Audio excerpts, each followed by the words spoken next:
اور یہ جدوجہد سراج الدولہ سے تیتو میر اور 1857 کی جنگ آزادی اور آل انڈیا مسلم لیگ کے قیام تک پھیلی ہوئی ہے۔ بنگلہ دیش اور پاکستان کے قریبی تعلقات تعاون نہایت اہمیت کے حامل ہیں اور ہوں گے۔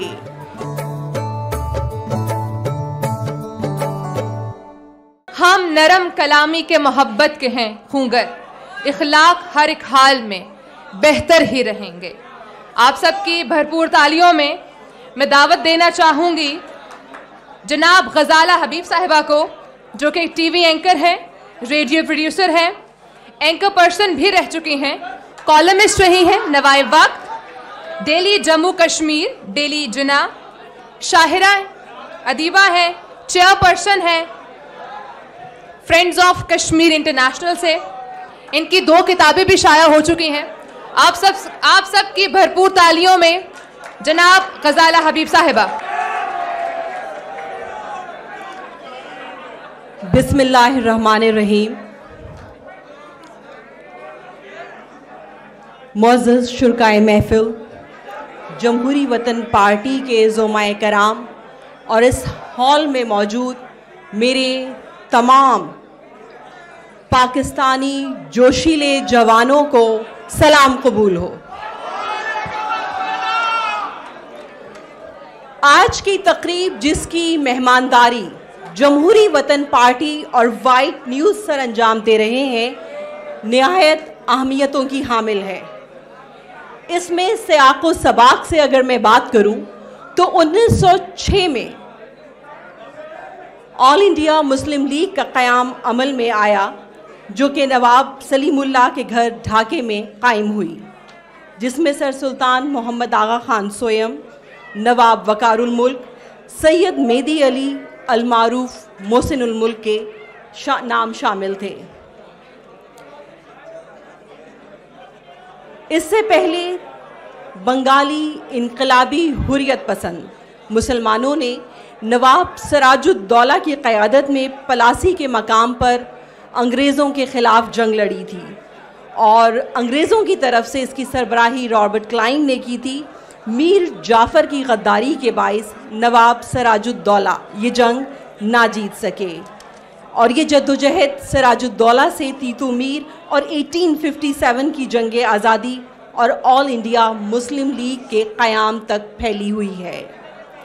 پاکستان کے قیام کے سلسلے میں بنگال کے لوگوں کا بہت بڑا کردار رہا ہے، اور قیام پاکستان کے بعد، جس طرح گورنر صاحب نے بھی فرمایا کہ 3 بنگالی وزرائے اعظم نے اپنے فرائض سر انجام دیے، اور آج موجودہ حالات کے پیش نظر بنگلہ دیش اور پاکستان کے قریبی تعلقات تعاون نہایت اہمیت کے حامل ہیں اور ہوں گے۔ اس باہمی ہم آہنگی کے فروغ کے لیے سارک ایک انتہائی مؤثر پلیٹ فارم ہے، اور اس کے تحت سرگرمیاں بہت اہم ہوں گی، کیونکہ بنگلہ دیش اور پاکستان ایک ہی مذہب کی لڑی میں پروئے ہوئے ہیں، ایک ہی جیسا ثقافتی پس منظر اور ایک ہی جیسی تاریخ سے ہم آہنگ ہیں، اور اس کے لیے عوام کا عوام سے باہمی رابطہ بہت ضروری ہے۔ اور آج کا یہ اجتماع، جس میں میرے تمام بھائی پیچھے کھڑے ہوئے ہیں، باتیں کر رہے ہیں، نعرے لگا رہے ہیں اور سن کم رہے ہیں، آپ سے میری گزارش ہے کہ اپنی نشستوں پہ تشریف رکھیں۔ آپ بھی بھائی بیٹھیں اور بات سنیں، اور اس کے بعد پھر بات کیجئے گا۔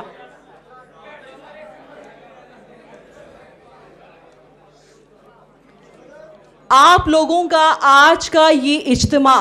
ایک تاریخی اجتماع ہے اور انتہائی اہمیت کا حامل اجتماع ہے، کیونکہ 1906 میں یہ طے ہوا تھا کہ ہم ایک قوم بن کر برٹش رول کے خلاف جنگ لڑیں گے،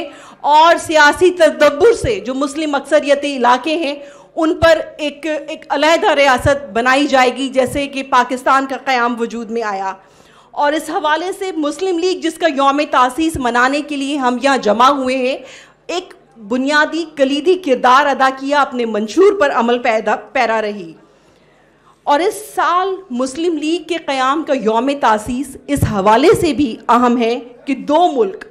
پاکستان اور بنگلہ دیش اپنی ماضی کی مشترکہ جدوجہد کو یاد رکھتے ہوئے اپنے بہتر مستقبل کے لیے، مشترکہ مفادات کے حصول کے لیے ایک قوم، مسلم قوم کی حیثیت سے اکٹھے ہیں۔ قیام پاکستان کے وقت بھی مشرقی اور مغربی پاکستان کی تعمیر و ترقی کے لیے حسین شہید سہروردی، AK فضل الحق اور متعدد ایسی بنگالی شخصیات تھیں جنہوں نے اپنا کردار، اپنا ایفرٹ نمایاں طور پہ سر انجام دیں۔ آج 50 سال کے بعد بھی 280 ملین لوگ آپس میں قریبی تعلقات کے حامی ہیں، اور اس جذبے کا مظاہرہ ہم عموماً کرکٹ میچز کے دوران دیکھتے ہیں۔ جب انڈیا کے مقابلے میں پاکستان کی ٹیم کھیلتی ہے تو جس طرح سے بنگلہ دیش کے لوگ پاکستان کی حمایت میں جوش اور جذبے کا مظاہرہ کرتے ہیں، اسی طرح جب بنگلہ دیش کی ٹیم انڈیا کے مخالف کھیلتی ہے تو پاکستان کے جو لوگ ہیں وہ بنگلہ دیش کی حمایت میں اپنی چاہتوں اور محبتوں کا اظہار ولولے سے کرتے ہیں۔ اور آج ہم 2022 میں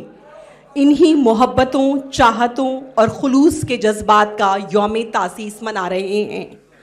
اور آخر میں کشمیر کی ایک بیٹی ہونے کی حیثیت سے، chairperson friends of Kashmir international ہونے کی حیثیت سے آپ سب کو اس بات پر غور و فکر کی دعوت دینا چاہتی ہوں، کیونکہ آپ نوجوان ہی ہمارا مستقبل ہیں۔ ہمارے مستقبل کی باغ دوڑ آپ لوگوں کے ہاتھوں میں ہے کہ پاکستان اور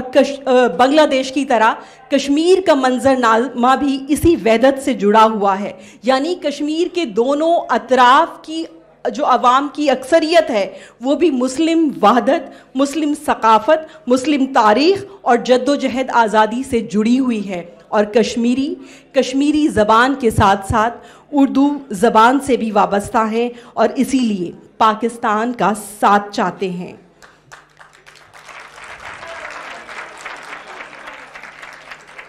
آج کشمیر میں 1.25 کروڑ انسانوں کے لیے 9.5 سے 10 لاکھ بھارتی ملٹری اور پیرا ملٹری فورسز کا تعین کیا گیا ہے۔ اگر آپ حساب کریں تو ہر 9-10 کشمیریوں پہ ایک فوجی کھڑا ہوا ہے۔ آج کشمیر میں armed forces special power act, public safety act, TADA, POTA اور اس جیسے متعدد کالے قوانین لاگو ہیں، اور ان قوانین کا میں آپ کو مطلب آسان الفاظ میں یہ بتا دوں کہ بھارتی درندے، بھارتی فوجی جب چاہیں کسی بھی کشمیری کے گھر گھس کے ماں کو، بہن کو، بھائی کو، بچے کو اٹھا سکتے ہیں، اور ان سے کچھ بھی پوچھنے کا کسی کو حق حاصل نہیں ہے۔ آج کشمیر کے بچے آزادی کا خواب دیکھنے کے جرم میں اپنی بنائیاں پیلٹ گنز کے استعمال سے کھو رہے ہیں۔ آج کشمیر کی معیشت تباہ ہو چکی ہے۔ آج کشمیر کی ماؤں کو یہ پتہ نہیں ہوتا کہ جب ان کا بچہ، جب ان کا بھائی، جب ان کا بزرگ صبح گھر سے نکلے گا تو شام کو گھر واپس آ بھی سکتا ہے کہ نہیں۔